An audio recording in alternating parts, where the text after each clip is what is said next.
¿Qué tal, queridos amigos? Bienvenidos a Demos, un día más.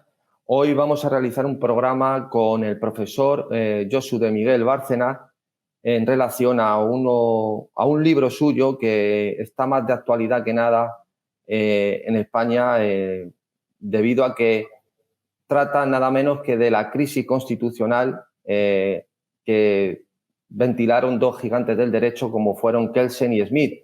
Su libro se llama Kelsen versus Smith, política y derecho en la crisis del constitucionalismo, y le tenemos aquí hoy con nosotros. ¿Qué tal, Josu? ¿Cómo estás? Hola, buenas tardes. ¿Qué tal? ¿Cómo estáis? Bueno, Josu de Miguel Bárcena, te voy a llamar Josu a secas, Muy es bien. profesor de Derecho Constitucional en la UCAM. Si no digo mal, ha sido profesor también en la Universidad de Barcelona y en Bilbao. Sí. Bueno, es Universidad de Cantabria porque UCAM puede llevarnos a algún equívoco. UCAM creo que es la Universidad Católica de Murcia, Ah, pero yo soy profesor en Cantabria, Universidad de Cantabria, por así muy decirlo. bien. Vale. Entonces, para que no ¿Y haya tú, Mar? equívocos De y nadie se acuerdo. moleste.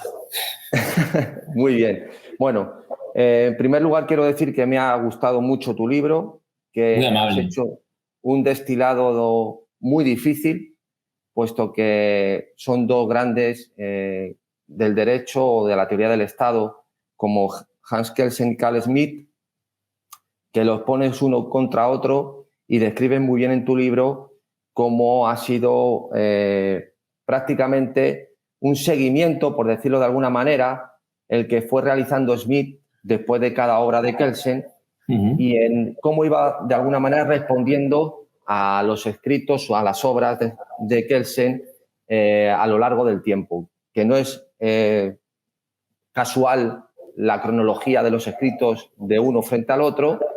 Y antes de esto me gustaría que nos explicaras para todos nuestros espectadores de alguna manera cuál ha sido la pretensión del libro, por qué surgió la idea y realmente la actualidad de materias como el constitucionalismo o materias más, vamos a decir, más especulativas dentro del derecho, como hoy tienen más vigencia que nunca y son realmente, están en la flor de la mayoría de los problemas que surgen en Europa. Bueno, pues el libro surge como consecuencia de un seminario que hicimos en el Seminario de Historia Conceptual de la Universidad del País Vasco, que dirige Javier Fernández Sebastián. Hicimos un mano a mano, Javier Tajadura y yo. Javier es mi maestro y director de tesis. Y bueno, pues nos ocupamos de diversas cosas. Yo me recuerdo haber hecho la parte de democracia y Estado constitucional, y Javier hacer la vieja polémica sobre la justicia constitucional, el Tribunal Constitucional, que ahí sí que tuvieron una polémica, una querella directa el uno y el otro. Después de realizar el seminario, como tuvo tanto éxito, no lo esperábamos, de público y de interés, pues pensamos en hacer un libro de carácter divulgativo, quizá para los alumnos, para dar a conocer quiénes eran Hans Kelsen y Carl Smith. Iba a ser en principio un libro corto, mucho más sencillo, yo creo, pero lo que empezó siendo pues un libro corto y divulgativo que tenía una pretensión casi de abrir conceptos jurídico-constitucionales a la sociedad, pues yo creo que se fue internando un poco también en discusiones doctrinales y académicas. Yo creo que el libro no logra la pretensión inicial de hacer un trabajo de 120, 130 páginas más accesible para todo el público, que era lo que queríamos inicialmente.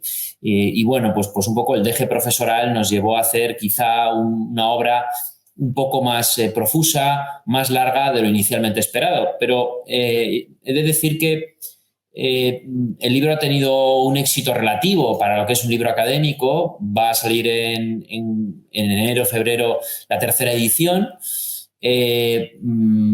Va a salir muy pronto también la publicación en portugués y después de la publicación en portugués, la traducción en portugués, va a salir la traducción en italiano. Por lo tanto, ha sido un éxito inesperado que en cierta manera pues, a uno le reconforta con el mundo intelectual y con la propia sociedad, ¿no? Porque muestra el interés que tiene la gente por leer obras que, aunque no tengan carácter divulgativo, les muestren un poco por dónde va el mundo de los conceptos jurídico-constitucionales, ¿no? Entonces, ese era el interés del libro. Yo creo que se ha conseguido en gran medida y bueno, pues muy contentos con el resultado y con la proyección que ha tenido, desde luego, con el recibimiento. Encantados. Bueno, yo creo que lo que sobrevuela, no, lo que subyace detrás de toda esta polémica, de algún modo, es la crisis de Weimar, de la República de Weimar.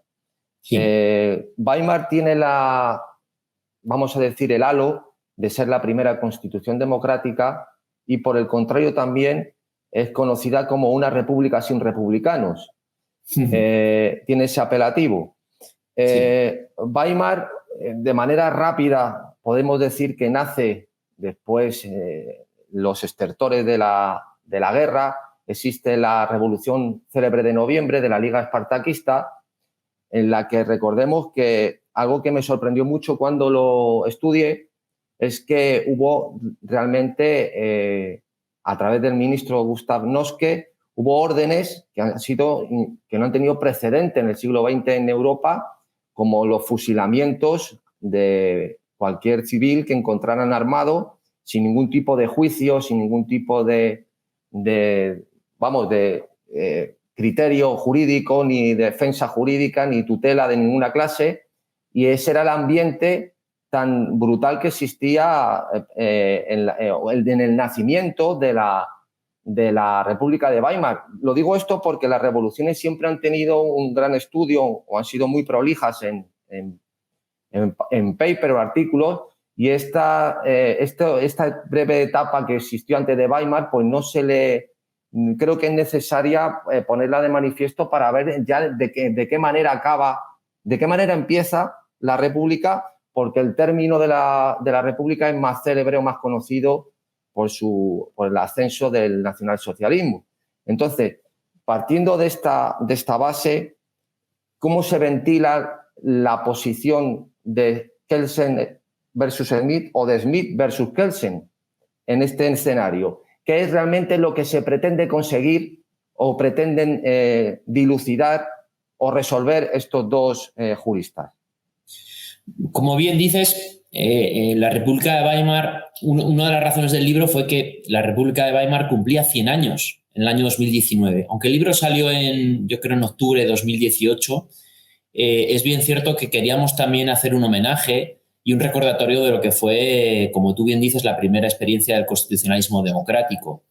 Weimar surge de las cenizas del imperio, del final de la Primera Guerra Mundial, donde, como Junger vio, pues aparecía un nuevo ciudadano, un nuevo sujeto político, que era el hombre perteneciente a la masa, el soldado, y que en gran medida Alemania, y en particular la República que nace, son los receptores de ese final de la Primera Guerra Mundial. La descomposición del régimen monárquico conlleva, como bien señalas, a casi un conato revolucionario. La declaración de la República es unas horas antes, creo, que la declaración de la República Soviética o de los soviets o comunista. Y a partir de ahí, hasta enero o febrero de 1919, hay verdaderamente una especie de guerra civil en Alemania. Hasta que se estabiliza y se aprueba la Constitución. Nosotros ya contamos en el libro que la realización de la Constitución en Weimar, en la ciudad, la elección de la sede no fue inocente, porque en Berlín habría sido difícilmente realizable por las crisis a las que se estaba viendo sometida la naciente república. Hemos de decir, yo creo que esto es importante, aunque en el libro no se establezca de manera clarísima, que en realidad Kelsen y Smith, paradójicamente, no son hombres de Weimar, si lo pensamos bien. En el caso de Kelsen, porque Kelsen estaba en ese momento, como se cuenta en el libro, haciendo parte de la Constitución de Austria. Él es un poco el arquitecto de esa Constitución, sobre todo en lo relacionado con la justicia constitucional. Ya sabéis que fue el presidente del Tribunal Constitucional y además, en gran medida, también fue el arquitecto del federalismo austriaco, que ha tenido un gran una gran proyección en el federalismo que después, durante el siglo XX, se ha ido desplegando en muchos países.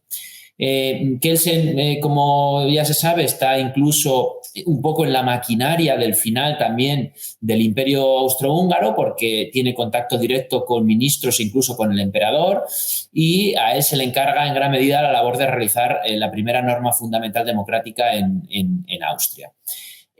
Por lo tanto, no es un hombre de Weimar, sino que es un hombre austriaco. Lo que ocurre es que, como bien se cuenta en el libro, en 1933, cuando decide dejar Viena, se traslada a Colonia, y lo que también ocurre es que en los debates constitucionales y del derecho público alemán, que era una escuela formidable, Kelsen estaba muy presente, porque su escuela positivista iba mucho más allá de Austria y tenía ascendencia también en todo lo que ocurría, porque eran lengua común, en Alemania.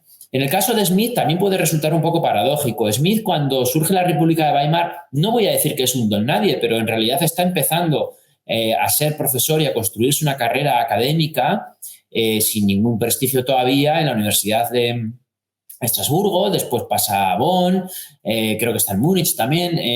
Es decir, hasta que llega a Berlín en 1933-34, es verdad que él participa como ponente en algunas de las famosas jornadas de la Asociación de Profesores de Derecho Público Alemán, pero no deja de ser, no digo un outsider, pero no el típico profesor alemán que tenía una escuela con sus discípulos, etcétera, etcétera. Por lo tanto, esto es una segunda paradoja que sí que me gustaría señalar. En cualquier caso, yo creo, y lo que me preguntabas por terminar con lo que me cuestionabas, lo que tanto Kelsen como Smith a lo que se enfrentaron fue a la novedad de la democracia de masas y a la novedad de la incorporación de la sociedad pluriclase, todas las clases que se encontraban en el Parlamento. La posibilidad, por lo tanto, de generar una democracia ya a partir del principio de igualdad plena y la necesidad de encontrar una estructura institucional que encauzara, de algún modo, la crisis, el conflicto social subyacente y la necesidad de encontrar una cierta estabilidad para enfrentarse a lo que estaba ocurriendo en el periodo de entreguerras. Tened en cuenta que no solamente Weimar fue un fracaso, fracasaron prácticamente todas las repúblicas democráticas que se instauraron en Europa. El ejemplo más claro lo tenemos también en España en 1931, que fuimos con unos años de retraso, pero que también es muestra clarísima de algo que señalabas al principio, que yo creo que la sociedad europea no estaba todavía preparada, no había una educación constitucional y democrática lo suficientemente asentada para construir modelos pluralistas y democráticos. Lo que señalabas al comienzo, repúblicas sin republicanos, ¿no? Entonces, ambos autores se enfrentan desde dos perspectivas distintas y yo creo que esto también es importante subrayarlo. Kelsen es el jurista de la democracia. Kelsen cree que la única solución para dar encauzamiento a la sociedad de masas que surge después de la Primera Guerra Mundial es la democracia. Es la democracia parlamentaria, es el estado de partidos, es el Tribunal Constitucional, en fin, la creación de un aparato jurídico político formidable, porque su teoría del derecho es formidable, donde ese derecho constitucional y ese derecho público aparece como un derecho neutral que tiene la necesidad de encauzar el pluralismo social. Smith creo que es, por el contrario, no tanto el jurista de la democracia como el jurista del poder. Smith es un gran renovador del lenguaje jurídico constitucional. Esto es su gran debe, ¿no? Su gran mérito. Smith utiliza conceptos y un lenguaje del siglo XIX, pero le da un contenido completamente distinto. Y Smith utiliza viejas categorías, viejas narrativas del derecho público del poder, porque al fin y al cabo situar como defensor de la Constitución al jefe del Estado no era más que sustituir al antiguo rey, al antiguo monarca y ponerlo en la cabeza del Estado. Imaginaos, ¿no? Von Hindenburg intentando resolver los problemas de la Constitución de Weimar. Por lo tanto, se trae toda la narrativa del siglo XIX, del clásico Estado del siglo XVIII, y pretende presentárnoslo, ese ejercicio de poder, a través de una renovación de conceptos. Y esa renovación de conceptos es de gran alcance, porque reformula lo que es la teoría del poder constituyente, habla de neutralidad en versos sentidos, establece un sistema de fuentes del derecho muy particular y muy peculiar, con las medidas, la relación con las normas, los órdenes concretos, etcétera, etcétera, las garantías institucionales. Es, insisto, un gran renovador de conceptos, pero manteniendo la vieja premisa, que él, para resolver el conflicto y para resolver y encauzar la democracia de masas, recurre al viejo poder. Por lo tanto, yo creo que estas son las dos perspectivas que hemos tratado un poco de vislumbrar en el libro y que, queda manifiestamente claro, como señalabas al principio, que Kelsen era un poco más mayor que Smith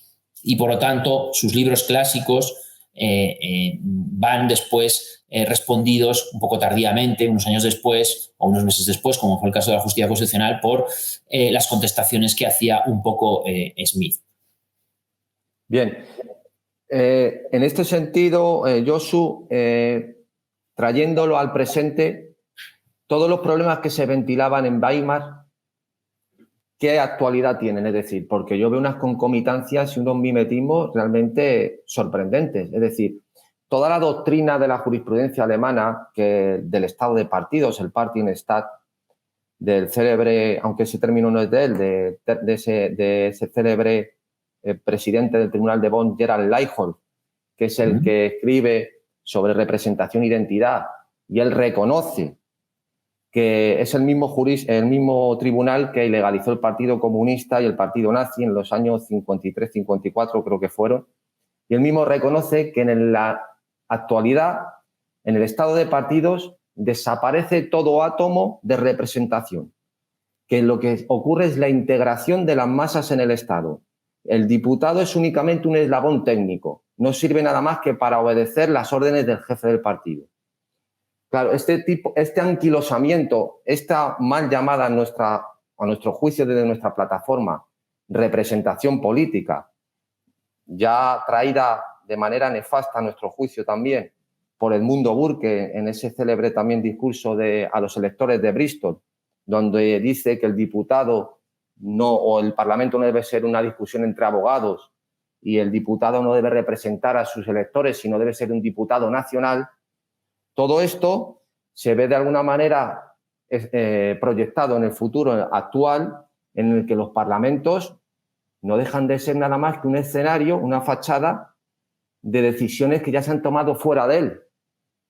Es decir, las críticas de Carl Schmitt, por ejemplo, al parlamentarismo, son realmente, tienen una proyección en la actualidad cuando de antemano sabemos, por ejemplo, los resultados de las votaciones en el Parlamento, o las críticas que también citas en tu libro que hace Carl Schmitt a la separación de poderes. Él lo hace desde otra plataforma, a través del Tribunal Constitucional y su intromisión en las leyes, pero aquí se puede ver también y observar en los nombramientos del Tribunal Constitucional por los partidos, por el Parlamento. Es decir, hay, como se solía decir antes, un único poder y división de funciones. Y eso al final, ¿qué consecuencias trae para el ciudadano y qué crisis constitucional provoca, por ejemplo, que ante un atentado secesionista, que creo que es un tema que has tratado también, la defensa de la Constitución sea ir a un tribunal? ¿Crees que ante un desafío secesionista, un presidente de un país, su recurso sea ir a poner una denuncia al Tribunal Constitucional?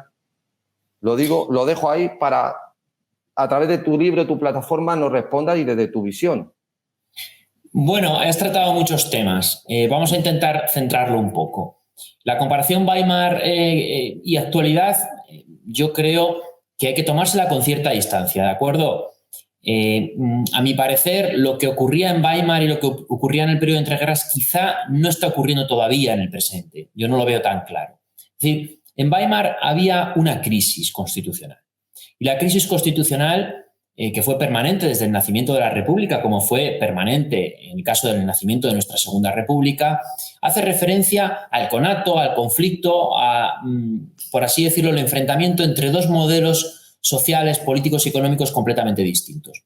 Uno era la democracia representativa, republicana, y otra era el fascismo y el comunismo. Por lo tanto, había una crisis clara, un enfrentamiento entre dos modelos distintos. El modelo de la democracia representativa y liberal y el modelo del fascismo y el autoritarismo comunista. No había, por lo tanto, situación intermedia. No había posibilidad de entendimiento ninguno, ¿de acuerdo? Esto es importante para que tengamos un poco en cuenta que a veces utilizamos las categorías y yo no quisiera hacer un traslado automático a la situación actual. Yo creo que en la situación actual muchas veces hablamos de crisis y a mí no me gusta del todo el concepto porque la crisis, como digo, hace referencia a antagonismos. Quizá lo que tenemos ahora no es tanto una crisis como cuanto una disrupción en el sentido de una, no voy a decir demolición, pero sí un desgaste, ¿verdad? Una crisis de legitimidad donde no tenemos un enemigo claro y donde no tenemos otro sistema alternativo que el de la democracia. No sé si me explico. Es decir, el momento actual yo creo que es un momento que quizá necesitaríamos un Maquiavelo, como surgió en el Renacimiento, donde el propio sistema constitucional está sufriendo distintos embates, pero no una crisis global donde tengamos un modelo alternativo. Si alguien me dice que a lo mejor el populismo es un modelo alternativo y la democracia iliberal, pues a lo mejor estaría de acuerdo. Pero yo no estoy tan seguro y tan cierto de que podamos trasladar los debates de manera tan automática. En segundo lugar, sí que es verdad que los temas tratados en Weimar, sobre todo con respecto a la democracia representativa, son sustancialmente los mismos de hoy. Como contamos en el libro, los debates democráticos durante Weimar y en parte también durante la Segunda República Española y en otros modelos constitucionales en Francia y en otros sistemas como Italia no, porque como sabéis desde el 21 ya forma parte de un sistema autoritario, autoritario, son debates clásicos. Democracia representativa, democracia directa, sistema proporcional, sistema mayoritario, por supuesto, lo que habéis señalado antes, la lógica de los partidos insertada o encajada en el marco del Estado constitucional. Y estos debates, en Weimar, Kelsen y Smith tienen perspectivas distintas que podrían proyectarse a la actualidad. Kelsen dice algo con lo que yo estoy fundamentalmente de acuerdo. Kelsen sabe, como yo sé y como yo creo que la mayor parte de la gente sabe, que el debate sobre el partidismo y la representación política está cerrada en 1789. La Revolución Francesa y la Revolución Americana en 1787 creo que ya discuten. El Federalista, que yo creo que es uno de los libros de ciencia política más fascinantes que tenemos, ya deja absolutamente claro que al no poder trasladarnos a un sistema como el griego, al no poder volver a las ciudades-estado, es necesaria la representación política. Y desde Sieyès a Hamilton, a Madison, a los grandes autores de ese tiempo, todos ellos saben perfectamente que hay que establecer un mecanismo de representación política, que esta representación no va a ser auténtica y que es una representación que toma como metáfora el mundo de lo privado. Sabemos que en el mundo del derecho privado podemos representar a alguien porque nos muestra su voluntad, pero en el esquema de la representación política, como bien sabéis y como todos conocemos, la representación es difusa porque se representa a la nación en su conjunto. Esto es el libro de Sieyès, que yo creo que no ha sido superado en cuanto a la perspectiva y que creo que en gran medida cierra el debate y que él se lo toma así, que él dice, mire, el mundo de la democracia son dos cosas: esencia y valor de la democracia. El valor de la democracia es el criterio axiológico del modelo de representación y viene a decir que en el Estado democrático lo fundamental es proteger y encauzar la libertad. O sea, el objetivo de Kelsen siempre fue la libertad y él lo ve así. Él, frente a Rousseau, viene a decir que democracia no es igualdad, sino que es libertad. Y en segundo lugar dice, bueno, esto es el valor, pero ¿cuál es la esencia? La esencia es algunos elementos del realismo político-jurídico con los que tenemos que transigir, porque si no, no tendríamos Estado constitucional y porque si no, no tendríamos democracia. ¿Cuáles son? Pues el principio mayoritario, el parlamentarismo, los partidos. Realidades realistas, por así decirlo, a veces disfuncionales, con las que tenemos que luchar y con las que tenemos que embridar, pero que tenemos que aceptar porque no queda otro modelo de democracia constitucional, que es la representativa. Smith, fíjate, no está de acuerdo con esta perspectiva. Smith cree que todavía puede existir una especie de representación auténtica, ¿no? La representación auténtica de Smith es volver a una especie de catolicismo, la iglesia política como modelo, ¿no? Y él viene a decir que no es posible una democracia representativa porque supone la privatización del mundo de la política. El voto para él, el voto en una urna, el ir a votar, incluso en un referéndum, sí o no, o en cualquier otra circunstancia, nos lleva a la privatización de lo público. Por eso él cree que la democracia se tiene que basar elementalmente en la aclamación, ¿no? Y cree que se puede dar un government by public opinion, ¿no? Un poco el gobierno por la opinión pública. Hoy seguimos teniendo básicamente los mismos problemas.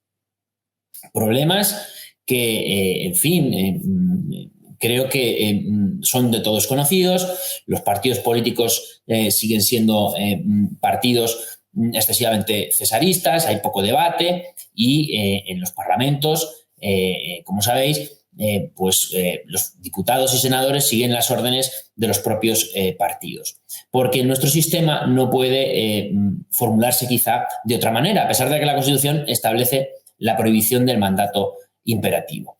La situación es la que es. Yo creo que no podemos ir mucho más allá de regenerar las instituciones, pero creo que la cuestión sobre la partitocracia y sobre el problema de la representación es quizá dar vueltas sobre una cuestión que me parece que está fundamentalmente cerrada ya desde hace mucho tiempo.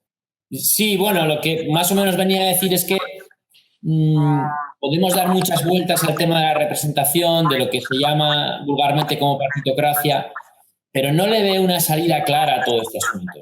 Es decir, las condiciones del mundo actual en el que vivimos hacen necesaria la representación, me parece que es la única forma plausible. No descreo bastante de los modelos de democracia directa, no me parecen muy adecuados, dadas las situaciones y la facilidad para manipular quizá las opiniones de los ciudadanos.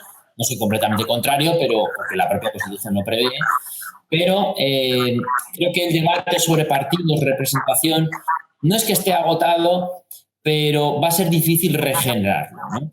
Yo creo que en este sentido, para terminar este punto, porque quería acabar con el tema de la defensa de la Constitución, que creo que es muy interesante, el asunto de la representación nosotros lo planteamos del siguiente modo. Por supuesto, creer en la democracia directa, como tú muy bien dices, en el 2021, solo puede creerlo una persona que no esté en el mundo. Es decir, eso no tiene cabida en la actualidad de ninguna manera y el gran invento de la democracia americana precisamente es la democracia representativa. De hecho, rechazaban la idea de democracia, por eso le llamaron república en sus inicios, porque la democracia para ellos les evocaba cuestiones que rechazaban completamente el término democracia. Nosotros creemos una democracia representativa entendiendo que tiene que haber un mandato imperativo, recogiendo lo que has hablado de Sieyès, que sabes que Sieyès modifica el voto por estamentos a voto por cabezas cuando se reúnen los estados generales, precisamente de una contingencia que ocurre en ese momento, cuando existían en esa época, en toda la época medieval, ya anterior, lo que eran los cuadernos de quejas, donde no eran instrucciones de gobierno, con iniciativa de gobierno, pero eran, sobre todo desde el punto de vista económico, donde iban los diputados con las quejas que emitían los ciudadanos. Ese sentido de la representación, no del nuncio, sino del procurador, en la que debe haber un mandato del elector al diputado y un control de esa orden, que debe ser cuasi contractual a través del programa político, que tengas la capacidad de revocar el mandato del elector al que le has dado tu voto a través de un control del gobierno, es donde reside la soberanía. Es decir, votar una lista de partidos, de candidatos, cada 4 años, en la que el ciudadano, el elector, no, el votante, no tiene absolutamente ningún control del poder, nada más que quejarse y dentro de 4 años volver a votar, eso es lo más alejado de nuestra plataforma, de nuestra, vamos a decir, nuestra filosofía política o jurídica, lo más alejado a la representación. Como tú muy bien dices, la representación tiene 3 partes. El representante, el representado y frente a quién se ejerce la representación. Es que cuando alguien emite un voto o vota cada 4 años, ¿a quién está eligiendo? ¿qué control sobre esa lista tiene? ¿Sobre lo que realizan los diputados? Cero, no tiene absolutamente nada. Es peor, porque si los jefes de partido se reuniesen después de las elecciones y rellenaran la lista, es exactamente igual que lo que ocurre ahora. No cambiaría absolutamente nada. O más aún, si después de una votación se multiplicara por el porcentaje, por la ponderación de votos que han tenido proporcional reuniéndose solo los jefes del partido, daría exactamente igual. Entonces, nosotros, desde nuestro planteamiento, creemos que ese es uno de los principales problemas, junto con la separación de poderes en origen. En origen, elecciones separadas. Lo que ocurre en Weimar, por ejemplo, no consideramos que no hay separación de poderes. Aquí hay un mismo poder y división de funciones.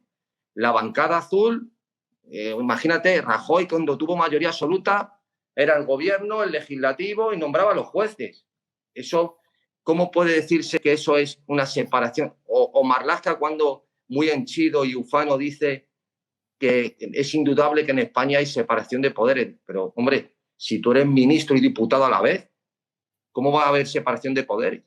En una misma persona aglutinas la condición de diputado legislativo y ministro del Ejecutivo. Entonces, yo creo que en toda Europa hay una convención por llamar a lo que hay democracia, atendiendo a que es lo único posible, como dice Manuel García Pelayo, que creo que es el primero que escribe sobre el estado de partidos en España. Básicamente considera que la única democracia que pueda haber es la del estado de partidos, la de los partidos. Entonces, nosotros esa idea la rechazamos completamente. El Poder Judicial, como creo que citas también en alguna de tus conferencias que he visto, Montesquieu dice perfectamente que debe ser prácticamente nulo. El Poder Judicial lo que no es ningún poder, debe ser independiente. En España, pues, en el nombramiento del Tribunal Constitucional, del Consejo, nada tiene que ver con la independencia. Son los partidos, el Parlamento, los que están ahí imbricados de nuevo en todo este asunto. Y esto lo digo para terminar, por ejemplo, en el capítulo que haces sobre la referencia que haces entre Estado y Constitución, y también quién debe ser el defensor de la Constitución, esas dos contraposiciones entre Tribunal Constitucional y un agente neutral, por decirlo de alguna manera, como configura el MIT. ¿Cómo crees tú que ha sido el resultado, por ejemplo, llevándolo en la actualidad entre el control concentrado a través de un tribunal constitucional y el control difuso, por ejemplo, como en Estados Unidos, cuando ocurren, por ejemplo, decretos del presidente Trump tan célebres que un juez de San Francisco, de Hawái, paraliza el decreto, no inaplica? ¿Cómo lo traes tú a través de estos dos gigantes del derecho a Europa? Bueno, yo tengo que matizar algunas cosas, no matizar, simplemente tampoco mostrar desacuerdo, tal como lo veo yo. El principio de separación de poderes, desde Locke y pasando por Montesquieu, nunca ha sido un principio exactamente de separación de poderes. Si uno se lee bien el libro 11 del Espíritu de las Leyes, ve que en realidad Montesquieu dice que la separación de poderes siempre tiene que obedecer a la naturaleza de las cosas. Y él está pensando, desgraciadamente, en ese momento, porque no ha observado suficientemente bien lo que está pasando en el Reino Unido o en Inglaterra a mitad del siglo XVIII, la naturaleza de las cosas es que en Francia se podría construir una especie de constitución mixta con la aristocracia, con el tercer estado, etcétera, etcétera. Pero enseguida el propio Montesquieu, más que hablar de separación de poderes, habla básicamente de coordinación y de equilibrios, porque la metáfora que utilizan los británicos y que él adopta es un poco la metáfora de la balanza, el equilibrio, no tanto el del reloj absoluto del Estado. Por lo tanto, yo siempre les digo a los alumnos que esta es una hipótesis regulativa y que luego, si vamos a cada uno de los sistemas constitucionales, cada uno de ellos ha establecido una especie de separación de poderes que, como bien tú dices, digamos que todos los poderes se emanan del Estado y después se establece una articulación y relación de poderes muy particular en cada sistema constitucional comparado. En Estados Unidos, donde parece que hay una separación muy evidente, pues no es tan clara, porque el propio Tribunal Supremo tiene una función legislativa negativa, el propio presidente de los Estados Unidos puede hacer decretos con carácter normativo, incluso puede vetar normas del Congreso y el Congreso puede, en su caso, ratificar o rechazar los nombramientos que hace para el Tribunal Supremo el propio presidente. Creo que la única constitución de la historia que preveía un sistema de equilibrios absoluto y de separación de poderes era la Constitución de 1793, que nunca iba a entrar en vigor en Francia. Por lo tanto, la auténticamente jacobina. Entonces, siempre creo que esto hay que matizarlo un poco, ¿no? Luego, la segunda cosa que sí me gustaría señalar es que, bueno, en realidad la representación y el mandato imperativo pues tienen una relación lógica, no digo aplastante, por así afirmarlo, pero bastante coherente. Es decir, en nuestro sistema precisamente existe la prohibición de mandato imperativo para aquellos casos en la que los diputados y senadores pudieran separarse de las órdenes de los partidos, porque ellos en su representación tienen que representar a la nación y al interés general. Esa es la función general, esa es la función particular de mandato imperativo. Y por tanto, su supresión y la prohibición tiene todo sentido desde un poco la perspectiva que señalabas tú. La autonomía del propio diputado, su propia relación, si fuera el caso, con los votantes y la capacidad de separarse un poco de las órdenes de los partidos, que como señaláis, pues es una de las lacras que tenemos en nuestro sistema. Pero también pensad una cosa, los partidos son asociaciones políticas que se presentan en las elecciones con un programa y la gente vota ese programa. A veces se lo lee, a veces no se lo lee, casi nunca se lo lee probablemente. Pero vota a los suyos para que lleven a cabo las promesas que han hecho durante el proceso electoral. Tiene toda la lógica que desde este punto de vista haya una cierta, no digo jerarquía, pero sí disciplina de voto, porque de lo que se trata, la Constitución en el 97 lo señala, en el artículo 97, es de llevar a cabo una dirección política. Y esta dirección política tiene que tener una cierta homogeneidad, porque si no, pues las cosas no funcionarían. Esto sería, el Parlamento al final sería una caja de resonancia donde no se tomarían decisiones. Es decir, cuando Smith hace la crítica al parlamentarismo, vuelve a un parlamentarismo del siglo XIX que ni siquiera había existido, porque ya durante el siglo XIX había cierta disciplina entre los distintos grupos políticos que había en las cámaras sin haber un partidismo tan exacerbado. Entonces, creo que en el asunto de la representación, de fondo, lo que existe es que es imposible involucrar al ciudadano en términos políticos, porque el ciudadano, y yo creo que en esto podemos estar más o menos de acuerdo, no sabe muy bien lo que hace el representante, pero tampoco tiene excesivo interés. Es decir, las sociedades tienen que tener, y lo digo también entre comillas para que no se me malinterprete, un cierto grado de enfriamiento, de distanciamiento y de despolitización, donde no solamente el Parlamento, sino que los tribunales constitucionales, los órganos reguladores, la administración tiene que tomar decisiones para enfrentarse a la realidad. Es decir, el mundo de la política no es lo que pensaba Hannah Arendt, que decía, bueno, el ágora de las democracias y las repúblicas atenienses parecen lo mejor, ¿no?, para acercarse al mundo de la política hoy en día.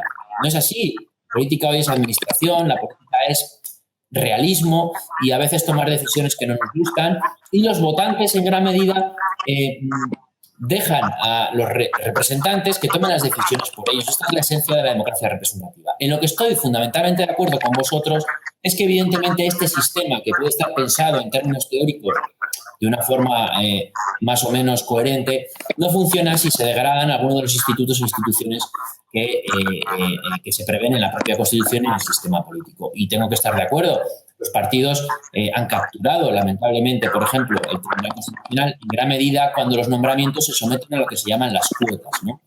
De todas las maneras, yo, fíjate, el otro día estuve viendo, porque me lo había dicho un compañero, los hearings que se hicieron, ¿no?, los debates y las entrevistas que se hicieron a los futuros magistrados del Tribunal Constitucional, y me parecieron magistrados que en comparación con los parlamentarios me parecían mucho más válidos que los que hacían las preguntas, ¿no?, porque realmente no se habían preparado las intervenciones. Al menos los futuros magistrados intervinieron sin papeles y fueron capaces solventemente de defender sus propias candidaturas.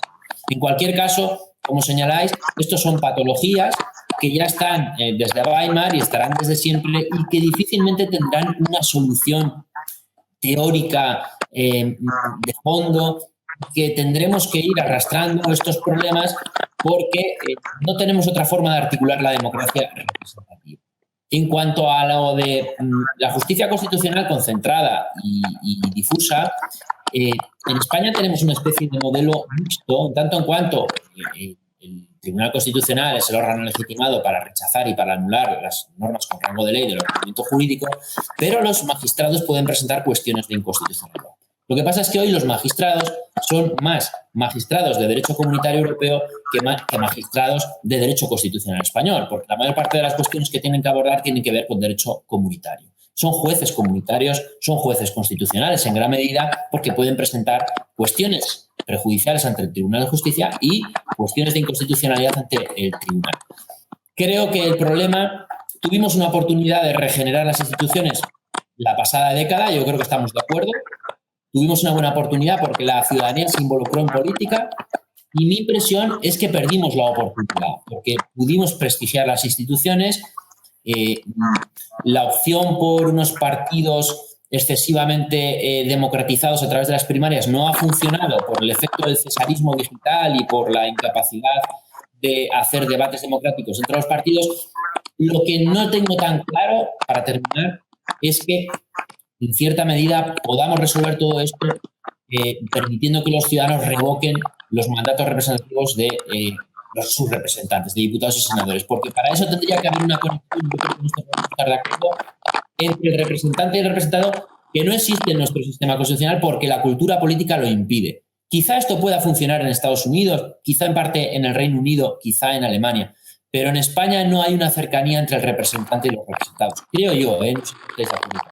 Bueno, Josu, en cuanto a lo que acabamos de debatir sobre el asunto de la representación, los partidos y el ciudadano, nosotros partimos de la idea fuerza de García Trevijano, que expone en Teoría Pura de la República, que la única libertad política es la libertad política constituyente. Es decir, la libertad constituyente es la que está fuera del derecho, porque donde hay derecho no hay libertad. El derecho y la libertad son incompatibles. Si tienes derecho no tienes libertad. La libertad está fuera del derecho. Esa conquista, que debe ser de la libertad constituyente, sí tiene que ser colectiva, en la que se decida la forma de Estado y la forma de gobierno. Cuestión que en Europa no ocurrió de ninguna manera. Un caso muy singular por pasarnos a otra constitución, no, a otra ley fundamental, la ley fundamental de Bonn. La ley fundamental precisamente la llamaron Grundgesetz porque convencieron a los americanos de que Grundgesetz era el equivalente a Common Law. Y ellos mismos renuncian, Carlos Schmitt y todos los que, Theodor Mauth y todos los que estuvieron en la redacción, ellos mismos reconocen que no renunciaban a tener un verdadero proceso constituyente en el futuro, de libertad constituyente, es decir, que fue una ley en la que el pueblo alemán no participó de ninguna manera. Entonces, nosotros creemos que los dos principios básicos de la democracia son, como tú muy bien dices, si efectivamente Montesquieu habla literalmente, o podremos decir, de armonía de poderes. Y luego, lo que has estado hablando en Estados Unidos, que sabes que también en el Federalista se discute, es si iba a haber únicamente separación de poderes y también un sistema balanceado de frenos y contrapesos, que muchos de los federalistas no eran partidarios porque evocaba a los regímenes monárquicos ingleses, de las constituciones mixtas, y lo consideraban como una rémora que no querían trasladarla allí a la nueva nación. Entonces, para nosotros tenemos como premisa que la democracia se basa en dos principios, que es la representación y la separación de poderes en origen. Elecciones separadas, el legislativo que representa a la nación y el presidente o que nombra al ejecutivo que representa al Estado. Creemos que el boletín oficial del Estado debería ser el boletín oficial de la nación, que es quien realmente debería hacer las leyes.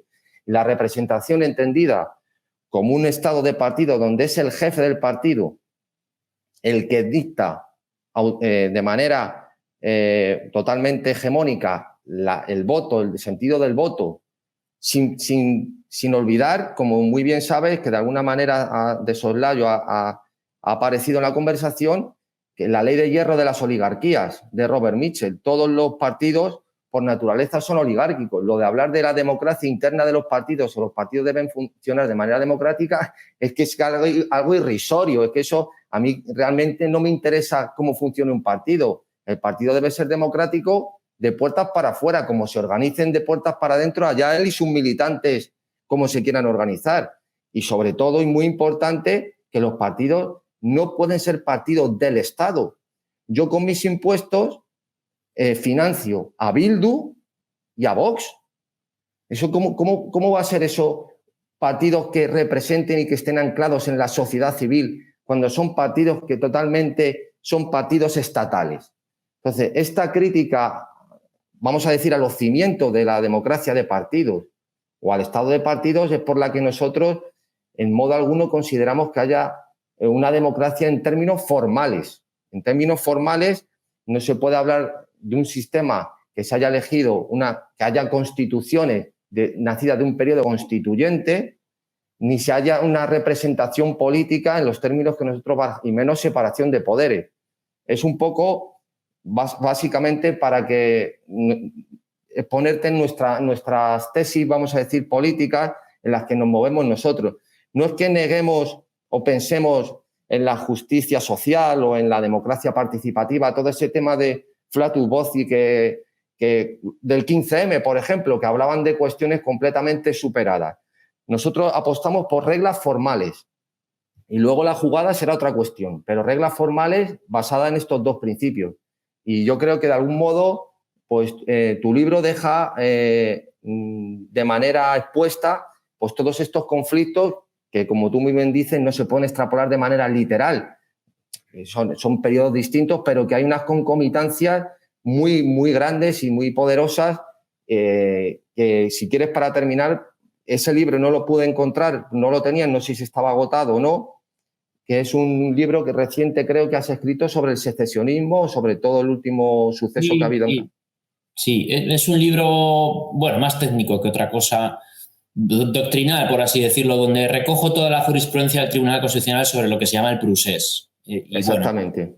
Bueno, el origen era un artículo de una revista, la Revista Española de Derecho Constitucional, y bueno, pues me animé a ampliarlo un poco y es un libro, pues bueno, es un libro académico, pero bueno, ya sabéis lo que ocurre con los libros académicos, que se hacen tiradas muy pequeñas y probablemente pues se ha agotado o no sé si saldrán reimpresiones, no tengo mucha información al respecto. Pero en cualquier caso sí era un libro pues más pensando un poco en la carrera académica de uno que en hacerlo para lectores fuera un poco del recorrido académico, ¿no? Porque son cuestiones un poco técnicas a veces y pesadas y que, bueno, pues ya sabéis que es un problema muy grave el de la Constitución territorial y que, bueno, pues se afrontó en gran medida como se pudo, como buenamente se supo, y que tiene difícil solución también. Yo creo que nos enfrentamos a problemas que en el fondo tenemos que, no digo aceptar, pero sí convenir que no voy a hablar de la conllevanza de Ortega, pero sí que tendremos que asumir, pues como la propia representación, como el propio Estado y otras tantas cosas, tendremos que asumir pues eso, que están un poco en el contexto y en el marco del realismo, de la propia vida, y que muchas veces aplicar una plantilla teórica pues no siempre es fácil, ¿no? Yo habría hecho esto, habría hecho lo otro en el caso del proceso secesionista. Pues bueno, se recurrió al Tribunal Constitucional porque se entendió en gran medida, ¿no?, que debíamos dar una respuesta jurídico-constitucional, en tanto en cuanto pues el gobierno no tenía interés, por lo que se vio, en negociar en las cuestiones políticas de fondo, que eran sustancialmente importantes, ¿no? Si puede existir el derecho de secesión en una democracia. Pues claro, eso es un tema complicado.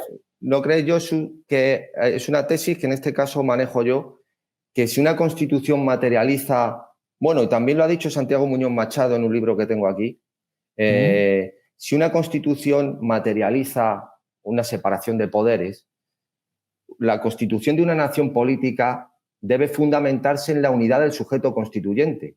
Es decir, si no hay una unidad de un sujeto constituyente, no puede haber constitución. ¿Cómo va a permitirse de esta manera que una constitución permita su propia destrucción? Es algo contradictorio. Yo claro, creo que es uno de los supuestos básicos de toda constitución que al menos de forma, no digo simbólica, pero sí como hipótesis regulativa previa, lo que él se llamaba la norma fundamental, Smith el pueblo y otros tantos, pues tiene que existir una unidad del sujeto para que el propio ordenamiento jurídico sea también un ordenamiento jurídico unitario y así se pueda sostener el edificio del Estado, ¿no? De lo contrario, pues estaríamos en el contexto de una organización internacional o una confederación de carácter moderno, ¿no? Entonces, esto es un supuesto básico y bueno, yo creo que tiene también una difícil resolución en tanto en cuanto se pide que se fragmente el sujeto político español, el demos español, pero los que reivindican esto no están dispuestos, supongo, a fragmentar y a dividir el demos político catalano-vasco, ¿no? Yo soy ciudadano vasco y supongo que mis compatriotas nacionalistas no están por la labor de pensar que, yo qué sé, las encartaciones o Vizcaya o Álava siguieran su propio derecho a decidir, ¿no? Es una paradoja. Y por eso, pues bueno, ahí están los libros magníficos de Félix Ovejero, que yo creo que explica muy bien, de manera clarísima, la incompatibilidad entre el principio democrático y la secesión, ¿no? Básicamente porque el Estado y porque el demos no es una sociedad anónima, sino que es algo más, ¿no? Es lo común y a veces hay cosas que no son fragmentables, vaya. Eso me recuerda mucho que ha citado Ortega, que es muy responsable de la idea que tenemos de nación, por una obra nefasta que es La España invertebrada, donde califica a la nación de proyecto sugestivo de vida en común. Y si alguien se fija un poco, la mayoría de los partidos políticos llevan en sus programas un proyecto de país, o tenemos un proyecto para nuestra nación, no suelen decir, normalmente dicen un proyecto de país. Considerando eso, porque un país es un proyecto, cuando una nación es un dato que heredamos de la historia y que nosotros no podemos decidir quiénes son nuestros padres o quiénes son nuestros antepasados, o si el imperio fue bueno o fue malo, o si no nos gustó que hicieran ciertas cosas. Entonces, esta cuestión de decidir lo indecidible, de alguna manera se ha puesto de manifiesto con ese aforismo de derecho a decidir. Es que cuando uno dice tengo derecho a decidir, ya de entrada ya está decidiendo. Y lo segundo, que no se puede decidir todo. Entonces, yo creo que esa encrucijada amparada por el manto de la democracia como sistema político en lo que vale todo, o sea, como estamos en una democracia o en un régimen democrático, cualquier idea. Termino para que sé que hoy tenías un poco de prisa, pero también apunté porque me gustó ese apunte que hiciste sobre la democracia militante, que es un poco la doctrina de Alemania, la sumisión constitucional frente a la lealtad constitucional y la militancia frente a la sumisión constitucional, que es la idea más de la doctrina española, entendiendo que en la Constitución española, por ejemplo, se puede defender o permite defender cualquier tipo de idea. Lo que se condena son los procedimientos, como así pasó, por ejemplo, con la legalización de HB. Entonces, claro, tú dices, por otro lado, que militantes realmente son todas las constituciones. Sí. O todas. Esto sí me gustaría que, para terminar, nos dijeras esta tesis. Sí.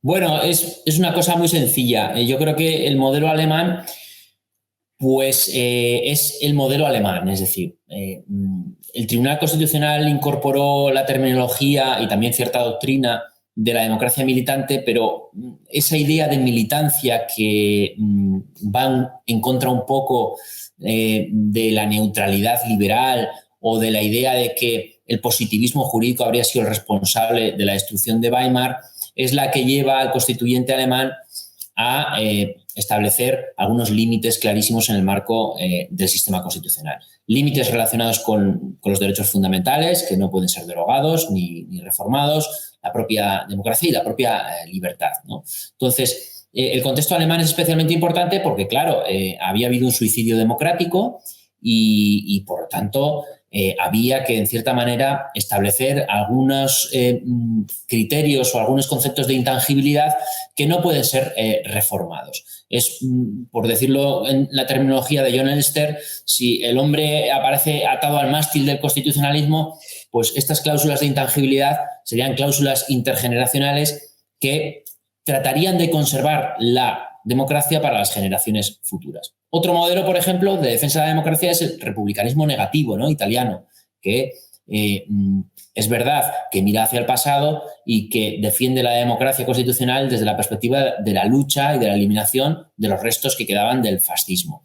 Nuestra democracia del 78 ya es una democracia pues, de tercera o cuarta ola y decide, en gran medida porque las leyes del franquismo eran inmutables, señalar que no había límites a la reforma constitucional, lo cual no implica, yo siempre he defendido, que una democracia no termine defendiéndose, porque lo que ocurrió con el caso del terrorismo vasco y de Herri Batasuna, Bildu y demás, Bildu no porque no ha sido legalizado, pero Sortu, cuando fue legalizado, y las continuaciones que hubo con anterioridad, lo que ocurrió es que, bueno, pues la democracia española se defendió y tuvo que defenderse ilegalizando formaciones políticas. Y aludiendo, evidentemente, a que en nuestro sistema, en principio, cualquier proyecto político es posible.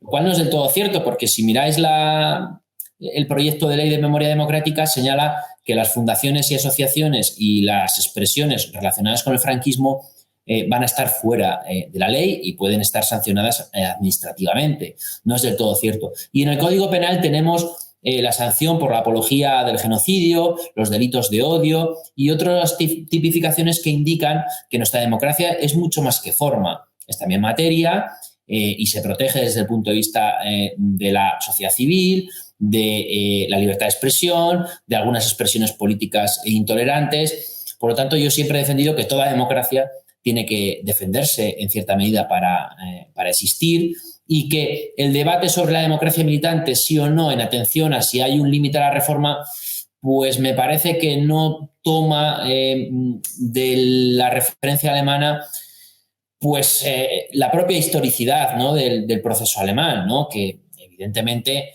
era un suicidio democrático, pero también el haber salido de un sistema nacionalsocialista por una derrota militar, ¿no? Y la sociedad alemana que se pone y se echa a andar en 1950, 1949, pues como podéis imaginar, no era una sociedad donde los ciudadanos demócratas surgían de los árboles, ¿verdad? Sin duda. Los americanos y las potencias vencedoras impusieron un modelo de democracia protegida, ¿no? Porque había evidentemente problemas a derecha y izquierda que había que intentar resolver, ¿no? Desde ese punto de vista, pues bueno, yo creo que todos los sistemas democráticos se defienden de alguna manera, y la distinción entre medios y fines pues tampoco me parece muy afortunada, porque si la tomáramos muy en serio, ténganse en cuenta que los líderes del separatismo, del secesionismo, han sido condenados precisamente por sedición y han sido miembros de partidos que en principio han llevado a cabo un proceso de independencia sin atender a ninguno de los criterios constitucionales y del ordenamiento jurídico. Por lo tanto, desde ese punto de vista, no han atendido a los medios, ¿no?, democráticos para defender su proyecto. Así que esta es una cuestión verdaderamente candente, muy interesante, y que me parece que, bueno, va a estar muy de actualidad en tanto en cuanto van a seguir apareciendo formaciones que tienen serias dudas sobre la viabilidad de la democracia constitucional y liberal, sin más. Muy bien, Josu, pues no te entretenemos más. Lamento los problemas técnicos que hemos tenido, que curiosamente no suelen aparecer, pero hoy que teníamos la suerte de tener. Bueno, pero creo que el editor del programa va a ser capaz de resolverlo y va a dejar una grabación impoluta, no va a aparecer nada de los problemas técnicos que hemos tenido. Nada, ha sido un placer estar con vosotros. Ya sabéis que si algún día queréis comentar alguna otra cosa, pues me escribís y tenemos la conversación que deseáis. ¿De acuerdo? Pues gracias por atendernos. Espero que hayas estado cómodo. Muy cómodo, sí, me lo he pasado muy bien. Hombre, dentro de lo que cabe, sí. De estos temas que son realmente beligerantes y candentes de algún modo, porque curiosamente el otro día escuché a un profesor argentino, no recuerdo el nombre, bastante conocido, que daba también teoría de constitucional, que dice que cuando estudiaba eso lo estudiaba de alguna manera, pues vamos a decir, especulativa o filosófica, que nunca pensó que de mayor pues iba a ser realmente algo tan importante desde el punto de vista material o no, o que estuviera tan candente como lo está ahora. Pues nada, Sí, los problemas siempre surgen cuando uno menos se lo espera. Es decir, hoy les decía a los alumnos, para acabar, que antes en Derecho Constitucional nunca dábamos los estados de alarma, de excepción y de sitio, tampoco dábamos el 155, porque como no se aplicaban y no se iban a aplicar nunca, pues entonces, para ahorrar materia y liberar un poco el temario, pues pasábamos de esos asuntos. Yo lo explicaba muy por encima, no, y ahora, claro, imagínate, ¿no? Pues se da cuenta de que la hipótesis normativa se ha hecho real con un virus y con tantas otras cosas. Entonces, la realidad siempre está dispuesta a sorprendernos, hay que tener mucho cuidado.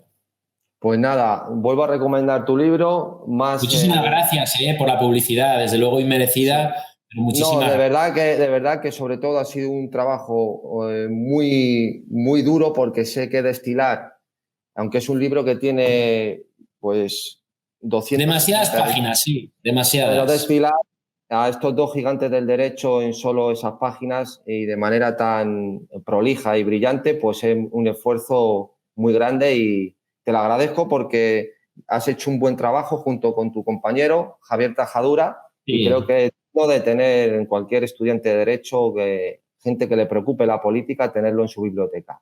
Pues muchísimas gracias. Muchas gracias. Hasta luego. Nos vemos pronto. Hasta la próxima. Adiós.